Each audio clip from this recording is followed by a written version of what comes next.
আমাদের দেশটা হচ্ছে অদ্ভুত ভাবে, বুঝছেন, স্বরাষ্ট্রমন্ত্রী দেয় হলো আইনগত ব্যাখ্যা। তাহলে আইনমন্ত্রী এটা কি করতে রাখছে ওখানে? তার মানে উনি আইনমন্ত্রী হওয়ার যোগ্য না, ওটা ডেপুটি প্রেসিডেন্ট। আবার তেলের দাম বাড়বে কিনা বলে মির্জা ফখরুল। কেন ভাই? তারেক রহমানকে যে পিটানো হয়েছে, তাকে যে ফিজিক্যালি মারা হয়েছে, এটা তো উনি মারছেন।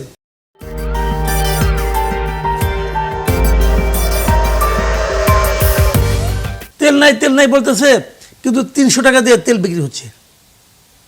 আপনার বোতল নিয়ে যাচ্ছে, 2 লিটার 5 লিটার বোতল নিচ্ছে, প্রতি লিটার 300 টাকা পাওয়া যাচ্ছে, এবং সেটা পাম্পলাই দিচ্ছে। পুলিশ গেলে তেল পাচ্ছে। আমার এক পরিচিত ব্যক্তি, উনি তেল পাচ্ছে না, উনি পুলিশের এক কর্মকর্তাকে ফোন দিছে, সে তেল পাইছে। তাহলে কীভাবে হলো ভাই ঘটনা? তেল নাই নাকি সাধারণ মানুষের ক্ষমতা নাই? সাধারণ মানুষ যে তেল ব্যবসায়ী ঘাড়ে ধরতে পারছে না, তেল আছে, তেল পর্যাপ্ত আছে। এই ক্রাইসিসটা ক্রিয়েট করা হচ্ছে আমি মনে করি, এবং সেটা ক্রিয়েটের জন্য মূল দায়ী হলো এই সরকারের জ্বালানি মন্ত্রী, মূল দায়ী। এই ক্রাইসিসটা উনি তৈরি করছেন এইভাবে, উনি শুরুতে এটা রেশনিং করে দিয়েছেন। যখন উনি রেশনিংয়ের ঘোষণাটা দিলেন, ওই সময় থেকে ক্রাইসিসটা উনি শুরু করে দিলেন। তারপরে তো তুলেও নিলেন। তারপরে লাভ কি? মানুষের মতো আতঙ্ক চলেই গেল, আতঙ্ক তো থাকতেই থাকলো। এখন মানুষ যখন কোনো পাম্পে যায়, গাড়ি নিয়ে যায়, বাইক নিয়ে যায়, সবাই এখন ট্যাঙ্কি ফুল করে। তাদের প্রথম আবদার ট্যাঙ্কি ফুল করে দাও। ওরা বলে 500 টাকার উপরে দেবো না, গাড়িকে বলে 500 টাকার উপরে দেবো না, ইয়াকে বলে যে 2 লিটার বেশি দেবো না। ওরা এখন রেশনিং করে। এই রেশনিং কিন্তু সরকার রেশনিং উঠাই নিচ্ছে। এখন সরকারকে আপনি জিজ্ঞাসা করেন, তুমি যে রেশনিং উঠাই নিলা, তাহলে তেল পাচ্ছি না কেন? সরকার এগুলো জবাব দিচ্ছে। যখন যে রেশনিংটা উঠায় নেয়, তখন তার কাছে তথ্য আছে যে তার স্টকে কী পরিমাণ তেল আছে, এবং দৈনিক আমাদের কী পরিমাণ তেল কনজামশন হচ্ছে। তো সেই তথ্যের সঙ্গে বাস্তব চিত্রে কোনো মিল নাই কেন? বলুক তারা, কেন মিল নাই? তাহলে এখানে ক্যারিকেচারটা সাধারণ মানুষ করছে না, পাবলিকের উপর দোষ চাপায় না। দোষ চাপালে সরকারের উপর চাপান এবং ওই ডিলারদের উপর চাপান। এই দুজনে মিলে ক্যারিকেচার করতেছে, এবং যে ডিলাররা করতেছে তাদেরকে আপনি ইচ্ছা করে ধরতে পারেন না। ধরছেন 2-1 পর্যন্ত, কোনো রকম মনিটরিং করছেন? করেন নাই তো। একজনের কাছ থেকে অবশ্যই মাটির নিচে মজুত করা অনেক আগের কথা, আগের কাহিনী ধরা হলো। তো এখন এগুলো যেতে হবে না। আরেকটা জিনিস, এই যে তেলের দাম বাড়বে বলতেছে, তেলের দাম তো বিশ্ববাজারে কমছে। বিশ্ববাজারে $14 কমে গেছে প্রতি ব্যারেলের দাম। যখন নাকি ইরান বলল যে আমেরিকা এবং তার যারা সঙ্গে আমাদের যুদ্ধে যারা আমাদের বিরোধিতা করতেছে, তারা ছাড়া আর সবাই যেতে পারবে এখান থেকে, ওই ঘোষণার পরেই তো তেলের দাম কমে গেছে। যদিও আমেরিকা প্রচার করতেছে যে আমাদের আক্রমণের সিদ্ধান্ত থেকে ফিরে আসার পরে, মানে ফিরে আসার কারণে তেলের দাম বাস্তবতা হলো তেলের দাম কমছে। যখন তেলের দাম $14 ব্যারেল প্রতি কমলো, তখন আমাদের সরকার মাঝখান থেকে, সরকার তো না, এই বিপিসি যারা আছে এরা বুদ্ধি দেয় মাঝে মাঝে, স্যার এটা একটা সময় ছিল লাভ করার, এখন লাভ করার তোমার, তাই তো লাভের সময় তো চলে যাচ্ছে, এখন দাম বাড়বে ঘোষণা দিচ্ছে। যে লোকটা ঘোষণা দেয়, মির্জা ফখরুল দেগার যেই দিক, যে ঘোষণা দেয় সে টের পায় এই ঘোষণার আফটার ইফেক্ট কী হবে। তাদের থেকে কোনো চিন্তা ভাবনা নাই। ওনাকে ঘোষণা দিতে হয় কারণ উনি তো হলো কি আপনার স্থানীয় সরকার। আমাদের দেশটা হচ্ছে অদ্ভুত ভাবে, বুঝছেন। এখন সত্যি কথা বলবো যে সরকার মাত্র ক্ষমতায় আসছে, এখন উল্টাপাল্টা বলতেছি। আপনার স্বরাষ্ট্রমন্ত্রী দেয় হলো আইনগত ব্যাখ্যা। তাহলে আইনমন্ত্রী এটা কী করতে রাখছে ওখানে? এই যে আইনগত যত ব্যাখ্যা আছে, জুলাই সনদ মনদ যা কিছু আলোচনা হচ্ছে, আইনমন্ত্রী কিন্তু কিচ্ছু বলে না। তার মানে উনি আইনমন্ত্রী হওয়ার যোগ্য না, ওটা ডেপুটি প্রেসিডেন্ট, অথবা আবার পাঠায় জানি সে এই অ্যাটর্নি জেনারেল করে দেন। ওনারা আপনি কেন রাখছেন না ভাই? যদি ব্যাখ্যা স্বরাষ্ট্রমন্ত্রীকে দিতে হয়, তাহলে স্বরাষ্ট্রমন্ত্রী করে পাঠান। ওরা রাখছেন না কেন? আবার তেলের দাম বাড়বে কিনা বলে মির্জা ফখরুল। কেন ভাই? উনি বলুক, ওই যে একজন বলছে না রেশনিং করলাম, পরে কাজে না কোনো সমস্যা নাই, কোনো সমস্যা নাই, উনি যাক না ওনার গাড়ি নিয়ে ফ্ল্যাক্স ছাড়া তেল পাই কিনা দেখি। ধন্যবাদ। ফালতু আলাপ সব। সরকারের অলরেডি মুখপাত্র আছে, মানে অলিখিত মুখপাত্র, সেটা হচ্ছেন আমাদের স্বরাষ্ট্রমন্ত্রী। তিনি আসলে সব কিছু জানাচ্ছেন, বলছেন। এর বাইরে আরও গুরুত্বপূর্ণ যে মন্ত্রীরা যারা আছেন, তারা এক এক সময় ঠিক ওই বিষয়ে তাদের এক্সপার্টাইজ আছে, এই কারণে মন্তব্য করেন, ব্যাপারটা তা না। তাদের মিডিয়ার সামনে বলতে হয় এবং সে কারণে তারা বলেন, এটা তারা এইভাবে বলতে তারা অভ্যস্ত। এবং বাংলাদেশের মন্ত্রীদের বা মন্ত্রণালয়গুলোতে যারা দায়িত্বে আসেন, তাদের এরকম অতি কথনের এটা মানে নতুন কিছু না, এবং তারা আসলে পরিস্থিতিটাকে অলরেডি একটা জটিল পরিস্থিতিকে আরও জটিল করে তোলেন। যেমন এক্ষেত্রে মাসুদ ভাই খুব রাইটলি বললেন যে এই যে আমাদের মির্জা ফখরুল ইসলাম আলমগীর স্বরাষ্ট্রমন্ত্রী, স্থানীয় সরকার মন্ত্রী, তিনি যখন আগামী ঘোষণাটা দিয়ে দিলেন, আমাদের মতো দেশে মানে এই যে তেলের সংকট আসতে পারে, দাম বাড়তে পারে, আমাদের মতো দেশে এটা একটা মানে বিরাট বিজনেস অপরচুনিটি ডেকে আনে এই যে যারা সিন্ডিকেট করে। আপনি অলরেডি এটার ইয়ে দেখতে পাচ্ছেন, ওই বিভিন্ন পাম্পে যে তেল নাই, কিন্তু এটা আদৌ তেল নাই নাকি আসলে তারা এটা একটা সুযোগ খুঁজছে, সেটা বিরাট একটা মানে খতিয়ে দেখার বিষয়। তারেক রহমানকে যে পিটানো হয়েছে, তাকে যে ফিজিক্যালি মারা হয়েছে, এটা তো উনি মারছেন। আমরা তো অনেক অনেক শুনছি যে উনি নাকি নিজে হাতেই কাজটা করছেন, এরকম কথা আমরা শুনছি। আজকে দেখলাম যে পিপি যে মিস্টার ফারুকি, সেও বলতেছে উনি তাকে মারছেন। তাহলে উনি যদি মেরে থাকেন, একটা পলিটিক্যাল পার্টির লিডারকে আপনি ধরতেই পারেন, ওনার বিরুদ্ধে কোনো অপরাধ থাকলে ধরবেন, ফৌজদারি অপরাধ থাকলে ফৌজদারি মামলা হবে, রাজনৈতিক অপরাধ করলে তার জন্য ওই মামলা হবে, কোনো সমস্যা নেই। তাকে মারবেন কেন আপনি? মারাটা কি অন্যায় না? তার তো এই একটা যদি মামলা হইতাম খুশি হইতাম যে আপনি একজন লোককে ফিজিক্যালি টর্চার করছেন এবং তাকে পঙ্গু করে দেওয়ার জন্য যা যা করা দরকার সব করছেন। তারেক রহমান ওই সময় যদি লন্ডনে চলে না যেতেন, তাহলে হয়তো আজকে উনি পঙ্গুই থাকতেন, ওখানে উন্নত চিকিৎসার জন্য হয়তো উনি বেঁচে গেছেন। তো আমার কথাটা হলো কি, আমি কি চাই, 111 আসবে না কি আসবে এই আলোচনার পরে, কিন্তু ভাই তার আগে হলো যে একজন লোককে ধরে আপনি তাকে মারবেন কেন? মারতে আপনি পারেন না, মারছে তো তাকে। এবং উনি একজন শীর্ষ পর্যায়ের লিডার ছিলেন ওই সময় উনি বিএনপি সিনিয়র যুগ্ম মহাসচিব ছিলেন। একজন শীর্ষ পর্যায়ের লিডারকে আপনি ফিজিক্যালি টর্চার করতে পারেন? এটা কি অপরাধ না? তার এই অপরাধের শাস্তি মামলাটা হওয়া উচিত ছিল। মামলা করছে মানব পাচার, কেন? এই ধরনের নমুনা কিন্তু অনেক দেখছি। এই এবিএম খায়রুল হক মামলা করেছে, হত্যা মামলা। ভাই সেই লোক বাংলাদেশে গণতন্ত্রের সবচেয়ে বড় ক্ষতিটা করে দিয়ে গেছে, তার বিরুদ্ধে আপনি সেই কারণে মামলা করেন। আবার দেখেন যে আজকে একটা ঘটনা দেখলাম যে আপনার পুরান ঢাকার এক ঘটনা ঘটছে, শেখ হাসিনা সহ 124 জনের বিরুদ্ধে মামলা হয়েছিল, যে রিয়াদ না ফিয়াদ এক ছেলে, 11 বছর ছেলে, তাকে হত্যা মামলা। পরে যেগুলো ছেলে মরেই নাই, আজকে ওই 124 জনকে বেকসুর খালাল দিয়ে দিছে আদালত। এই যে দিয়ে দিল, আমার কথা হলো কি যে এই 124 জনের মধ্যে শেখ হাসিনা তো আরামে আছেন, ওনার আলাপ বাদ দেন, এখান থেকে মিনিমাম 50-60 জনকে অ্যারেস্ট করা হয়েছে এবং তাদের কাছ থেকে টাকা নেওয়া হয়েছে, টর্চার করা হয়েছে তো রে ভাই। তাহলে এটার জন্য যে লোক মিথ্যা মামলা করলো তাকে কেন ধরা হচ্ছে না? মানে আমার কথা হলো কি যে মামলাটা যেন একজন ছেলের হাতে মোয়া হয়ে গেছে। আপনি একজন লোককে মামলা করবেন, সঠিক কারণে মামলাটা করেন। এবং আমাদের আগের উপদেষ্টা আসিফ নজরুল সাহেব, উনি বলতেন যে মানুষ যদি মামলা করে তার অধিকার আছে মামলা করার। হ্যাঁ, মামলা করার অধিকার আছে, কিন্তু সেই মামলা যদি ভুল হয়, ভুয়া হয়, সাজানো মামলা হয়, সেটা দেখার অধিকার কিন্তু রাষ্ট্রের আছে। সে কাজটি রাষ্ট্র করে, যে কারণে কি হয়েছে যে জেনুইন অপরাধী সে কিন্তু ফালতু মামলা করার কারণে সে মুক্তি পেয়ে যাবে। তো এখন এখানেও কিন্তু তাই, তারেক রহমানকে মাইরা, আমি তো ওই ছবিটা ভুলতেই পারি না। এই যে তারেক রহমান বিছানায় শুয়ে আছেন, খালেদা জিয়া তার একজন মা তার সন্তানের জন্য, সন্তানের এই দুরবস্থা দেখে তার মানে কি প্রতিক্রিয়াটা ছিল। তো সেই ঘটনার পিছনে যে দেয় তার ওই মামলা করবেন না, তার মামলা করছেন আরেকটা আজগবি মামলা। হয়তো এটা ঠিক আছে মামলা, আমি জানি না, কিন্তু আমি কিন্তু মনে করি যে মামলা যে ঘটনার কারণে হওয়া উচিত সেটাই হওয়া উচিত। জি, মাসুদ সাহেবকে যে অ্যারেস্ট করা হলো, এটা 8টা মামলা। এই 8টা মামলা বিএনপি সরকার আসার আগেই হয়েছে এবং এর মধ্যে 3টা সম্ভবত ওয়ারেন্ট, সেই ওয়ারেন্টের প্রেক্ষিতে ধরা হয়েছে এবং যেসব মামলার ইনভেস্টিগেশন চলছে সেসব মামলার অধীনে থাকা অবস্থায় তাকে বেশ কয়েকবার খোঁজাও হয়েছিল, পাওয়া যায়নি। এই ডিবি পুলিশের প্রধানের যে বক্তব্য থেকে আমি যেটা জানতে পেরেছি আর কি, যেটা দেখলাম মিডিয়ার মাধ্যমে। সো অ্যাজ এ রেজাল্ট শেষমেশ ওই ওয়ারেন্টের প্রেক্ষিতে ওনাকে খুঁজে পেয়ে অ্যারেস্ট করা হয়েছে।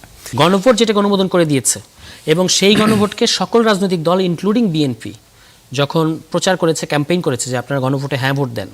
এখন আপনি তো গণভোট যখন আপনি হ্যাঁ ক্যাম্পেইন করলেন 2 মাস সময়, নভেম্বর থেকে ফেব্রুয়ারি 3 মাস সময়, তো আপনার কাছে তো প্রশ্নগুলো ছিল, পুরো গণভোটটা ছিল, আপনি তো তখন বলেন না যে না এটা অনেক জটিল প্রক্রিয়া ইত্যাদি, আমরা এটার সাথে একমত না। কিন্তু এখন আপনি বলছেন যে আদেশের সমস্যা কিংবা ওই প্রশ্নের সমস্যা, তো গণভোট থেকে তো আপনি গণভোটকে তো চেরে পিকিং করতে পারবেন না যে আমি গণভোটের আদেশ মানি না, ওই প্রশ্নটা মানি, আবার এই প্রশ্ন মানি না, ওই প্রশ্ন মানি, এইভাবে বলার সুযোগ নাই। গণভোট অ্যাকসেপ্ট করলে আপনাকে অ্যাজ এ হোল অ্যাকসেপ্ট করতে হবে। এবং আপনি যদি ওই সময়ের যিনি বিএনপির প্রতিনিধিত্ব করেছেন জাতীয় ঐক্যমত্য কমিশনে, জনাব সালাউদ্দিন আহমেদ, এখন স্বরাষ্ট্রমন্ত্রী, তার বক্তব্য একেবারে পরিষ্কারভাবে এরকম ছিল 5 অক্টোবর 2025 উনি আলোচনা শেষে বেরিয়ে এসে সাংবাদিকদের বলেছেন যে এটা, এমনকি ভিতরেও বলেছেন, ঐক্যমত্য কমিশনের ভিতরেও বলেছেন যে গণভোট হচ্ছে সভরেন উইলের এক্সপ্রেশন, জনগণের সভরেন উইলের এক্সপ্রেশন, কাজেই পরবর্তী সংসদ এটা মানতে বাধ্য থাকবে। তখন যে প্রশ্নটা এসছে যে এক সংসদকে আরেক সংসদকে বাধ্য করতে পারে কিনা, তিনি উত্তর দিয়েছেন এটা তো এক সংসদ আরেক সংসদকে বাধ্য করছে না, জনগণ তার রায় সংসদে জানাচ্ছে যেটা সংসদ সদস্যরা মানতে বাধ্য থাকবে। ফলে এত কিছুর পরে বিএনপির এই পজিশনের পরে হঠাৎ করে তারা যখন সরকার গঠন করার পরে এখন যখন তারা গণভোটের আইনি ভিত্তি নিয়ে প্রশ্ন তোলে, যখন তারা বলে যে সংসদ সদস্যদের আপনি কি হাত পা বেঁধে দেবেন কিনা, আমাদের কাছে মনে হয় যে তারা আসলে এই গণভোট এবং জুলাই সনদের ব্যাপারে আন্তরিক না। এবং যেটা আমরা সর্বশেষ যেখান থেকে আবার বিতর্কটা নতুন করে এসছে, স্বরাষ্ট্রমন্ত্রীর বক্তব্য সংসদে, তিনি বলেছেন যে এখন তো আমরা অধ্যাদেশগুলো নিয়ে আলোচনা করবো এই অধিবেশনে, এই অধিবেশন তো 1 মাস চলবে এবং এরপরের অধিবেশন হচ্ছে বাজেট অধিবেশন, কাজে আমাদের এরপরে আলোচনা হতে পারে, এইভাবে বলেছেন। আমাদের বক্তব্য কিন্তু ঠিক এখানেই যে সংসদের কিছু নিজস্ব প্রায়োরিটিজ আছে, এই কারণেই আপনাকে সংস্কার পরিষদ করতে হবে, যেখানে এই ব্যাপারগুলো নিয়ে আলাদা আলোচনা করতে হবে। এবং নির্বাচন কমিশনের মধ্যে একটা সাংবিধানিক প্রতিষ্ঠান, রাষ্ট্রীয় প্রতিষ্ঠান, দুটো শপথের স্কোপ রেখেছিল এবং বিরোধী দলীয় সদস্যরা দুটো শপথ পড়েছেন। তো একদিকে দুটো শপথ পড়লেন তারা, আরেকদিকে সরকারি দলীয় সদস্যরা একটা শপথ পড়লেন, দুটোতে একসাথে ঠিক হতে পারে না, যে কোনো একটা ঠিক। ফলে আমাদের দাবিটা খুব সিম্পল, যে এটাকে সাংবিধানিক কিংবা আইনি বিতর্কের বিষয় হিসেবে না দেখে পলিটিক্যাল ঐক্যমত্য হয়েছিল সেখান থেকে দেখতে হবে, যেটা এই যে সর্বশেষ 13 অ্যামেন্ডমেন্টের রায়ে সাবেক প্রধান বিচারপতি বলেছেন যে তত্ত্বাবধায়ক সরকার ব্যবস্থা যখন সংবিধানে ছিল না তখনও এটা বাংলাদেশে প্র্যাকটিস হয়েছে রাজনৈতিক ঐক্যমত্য এবং জনগণের সমর্থনের ভিত্তিতে। এই জুলাই সনদ, গণভোট, পুরো ব্যাপারটাও কিন্তু সেরকমই। তো সেখান থেকে যদি আপনি এটা বাস্তবায়নের সোজা পথে যান, আপনার এখানে কোনো ক্ষতি নাই, কারণ আপনি আপনার যে 31 দফাকে প্রায়োরিটি দেন, সেখানেও তো আপনি 9 নম্বর দফায় বলেছেন যে আমি সাংবিধানিক সকল পদে দলীয় সংকীর্ণতার ঊর্ধ্বে উঠে গিয়ে নিয়োগ দেব। যদিও আমরা অন্য জিনিস দেখতে পাচ্ছি, যেমন ঢাকা বিশ্ববিদ্যালয়ে একজন দলীয় লোককে ওখানে নিয়োগ দেওয়া হয়েছে, কিন্তু এটা তো আপনি বলেছেন। তা আপনি যেগুলো বলেছেন সেটার সাথে জুলাই সনদের তো খুব বেশি আকাঙ্ক্ষাগত পার্থক্য নাই। তাহলে এই পদ্ধতিগত এবং সাংবিধানিক তর্কগুলো তুলে না সরকারের লাভ হচ্ছে, না বিরোধী দলের লাভ হচ্ছে, জনগণ উল্টো হতাশ হচ্ছে। নতুন একটা স্টার্ট তারা দেখতে চাচ্ছিল। ফলে আমরা এখনও বলবো যে আপনারা যতই মকারি করেন আর যাই করেন, জনগণের এই আকাঙ্ক্ষাটা মেনে নিয়ে আপনারা সংবিধান সংস্কার পরিষদে বসলে সেখানেও আপনাদের 2/3 আছে, কোনো সমস্যা হবে না। অহেতুক এটা নিয়ে গো ধরে থাকাটা সরকারের দিক থেকে উচিত হবে না। ফলে যেটা আপনি রাজনৈতিক সমাধানের কথা বলেছেন, রাজনৈতিক সমাধান একটাই, সেটা হলো যে সরকারকে এই সংবিধান সংস্কার পরিষদের শপথ নিয়ে দ্রুততম সময়ের মধ্যে অধিবেশন ডাকলে ওই সংসদের মতো রেগুলার কাজ করবে। সংবিধান সংস্কার পরিষদ 180 দিনের মধ্যে গণভোট এবং জুলাই সনদ বাস্তবায়ন করবে। সেখানে বিএনপি যেগুলো নোট অফ ডিসেন্ট আছে, তার নোট অফ ডিসেন্ট অনুযায়ী সে করবে, আমাদের সেটা নিয়ে আপত্তি নাই। কিন্তু আপনাকে সংবিধান সংস্কার পরিষদটা এখন গঠন করতে হবে। এই পথে সরকার যাবে বলে আমরা প্রত্যাশা করি। অবস্থাটা এখন যা দাঁড়াইছে, এটা হলো মানে কোন দল কি চায় তার উপরে অনেক কিছু নির্ভর করতেছে। বিএনপি আগে চাইছে, গণভোটে ভোট দিতে বলছে, হাও বলছে, তার আরেক রকমও বলছে। আমার ধারণা ওনারা মনের থেকে বলে নেই, ওনারা মনে করছে এটা না বললে পরে জামাত অথবা এনসিপি হয়তো তাদেরকে বলবে যে ওনারা জুলাই সনদ চায় না, এদেরকে এই ধরনের কথা ওনাদের উপর ব্লেম দিতে না পারে, এই জন্য একবার কইছে। তারা কেমন তো একবারই কইছে সে করলে। তো ওনারা আসলে আছে মূলত ওনাদের 31 দফা নিয়ে, ওনাদের 31 দফায় ওনারা বাস্তবায়ন করবে। ওর সঙ্গে অনেকগুলি ক্ষেত্রে জুলাই সনদের মিল হবে, যেগুলি মিলবে বলবে আমরা জুলাই সনদ এগুলো পালন করছি। আর অক্ষরে অক্ষরে পালন করা যেটা কথা বলছে ওটা বাদ কি বাদ, অক্ষরে অক্ষরে পালন কেমনি করে করবে? জুলাই সনদে কি আছে না আছে বাদ দেন, গণভোটের তো একটা জায়গায় আছে দ্বিকক্ষ বিশিষ্ট পার্লামেন্ট বলা হয়েছে, উচ্চকক্ষ পিয়ার পদ্ধতিতে হবে, এটা তো গণভোটের মধ্যে আছে ভাই। পাবলিক তো এর মধ্যে হা দিছে না, এটা তো বিএনপি করবে কিনা আমার সন্দেহ আছে। তারা বলবে তাদের নোট অফ ডিসেন্টে আছে, নোট অফ ডিসেন্ট দেওয়া আছে, কিন্তু গণভোট তো হয়েছে ভাই। এটা পরে আপনি জুলাই সনদ বাদ দেন, নোট অফ ডিসেন্টে দেওয়া হচ্ছে কি পিয়ার পদ্ধতিতে কোনটাতে হবে, মানে কথা বলেন পার্লামেন্টের সিট বিশিষ্ট না জনগণের ভোটের, সেইখানে নোট অফ ডিসেন্টের একটা আছে যে তারা জনগণের ইয়ে অনুযায়ী না পার্লামেন্টের সিট অনুযায়ী হয়তো দিতে কিন্তু করবে না সেটা না। জনগণ আপনার নোট অফ ডিসেন্ট কিসে কিসে দিছে? জুলাই সনদে। ওনারা কি গণভোটে কোনো নোট অফ ডিসেন্ট দিছে? তো দেয় নাই। তো গণভোটের মধ্যে একটা দফাই আছে, স্পষ্ট করে একটা দফা আছে যে উচ্চ কক্ষ হবে ভোট প্রাপ্তির আনুপাতিক হারে, এবং জনগণ তো এটা হা দিছে। আপনার যে জনগণের হাকে আপনি ইগনোর করবেন কিভাবে? আপনি জুলাই সনদে আলী রিয়াজ সাহেব কি বানাইছে না বানাইছে সব আপনি গুল্লি মারেন, অসুবিধা নেই কোনো। কিন্তু গণভোটে যেটা আছে এটা আপনি ইগনোর করবেন কেমন? একটা দফা 4টা পার্ট নয় এটার মধ্যে গণভোটে, তার মধ্যে একটা পার্ট স্পষ্ট করে লেখা আছে এটা যে পিয়ার পদ্ধতিতে উচ্চ কক্ষ হবে। তো জনগণটা হা বলছে, পিপুলস উইলকে যদি আপনি অনার করেন মূল বিরোধ তো এইটা, এই জায়গাটাতে ভাই, মূল এত কিছু না তো, মূল বিরোধ তো এখানে। এখন আপনি বলছেন আপনি সাংবিধানিক প্রক্রিয়া করবেন, সংবিধান সংসদ বসবে, বসে 2/3 মেজরিটিতে পাস করবেন, করেন, সব করেন, কিন্তু উচ্চ কক্ষে কি করবেন ভাই? উচ্চ কক্ষ জনগণের যে উইল, এর বাইরে তো আপনি যাইতে পারেন না। যদি আপনি গণভোট মানেন, আপনি তো গণভোটকে একবার জন্য অস্বীকার করেন নাই তো, তাহলে আপনি কি করবেন? ওটা করেন দেখি কিরকম পারেন। সেই জায়গাটাই তো কথা, যে এই কথাটা তো গণভোটে এই প্রশ্নটা আসার কথা ছিল না। ওটা এই আসার জায়গাটা- কথা, এই- আইসা তো এই যে- বলছে। হ্যাঁ, আইসা পড়ছে। আসার পর আইসা তাকে পড়ছে, বলছে যে হ্যাঁ যেটা বলতেন। যেটা স্বাক্ষর করা হয়েছে সেই জিনিসটা অনুযায়ী আসে নাই, এটাই তো বিএনপি বলার চেষ্টা করছে। এবং সেই চেষ্টা জায়গাটা করেছে, থেকে- কথা বলে কি? বলেই তো, বলছে, বলে বলছে, কেন? না, বলছে কেন বলছে না যে আমরা কথা বলে আসলাম, একটা সই করার সময় পেলাম না। ঠিক আছে, না, তাহলে গণভোটের বলতে পারি না। প্রশ্ন- এখন কথা হচ্ছে যে গণভোটের প্রশ্ন সেটাই আলোচনা বললাম। করে তো আপনি হ্যাঁ, গণভোটের পক্ষে গণভোটের প্রশ্নে, হ্যাঁ, এখন গণভোটের প্রশ্নে চারটা, আমি তো বললাম তো 4টা প্রশ্নের একটা উত্তর। এখন আমি স্বয়ং নিজে 2টাতে হ্যাঁ 2টাতে না, কিন্তু এখন আমি যদি না দিতে যাই, তাহলে এই যে জুলাইয়ের যে আত্মত্যাগ, জুলাইয়ের যে রক্তক্ষরণ, এটাকে তো অস্বীকার করা হবে।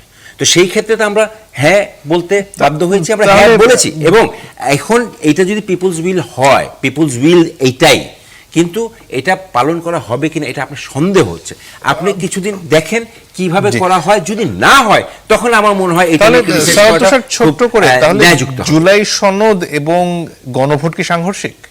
না, আমি সেরকম মনে করি না। কারণ যেগুলো- একটাতে note of dissent আছে, note of একটাতে dissent তো আছে, নেই। হ্যাঁ, কিন্তু যেগুলো ফান্ডামেন্টাল যে 2-1টাকে চিহ্নিত করা হয়েছে সেগুলো গণভোটে এসেছে, এবং আপনি এটা দেখে সজ্ঞানে এটার পক্ষে বলেছেন।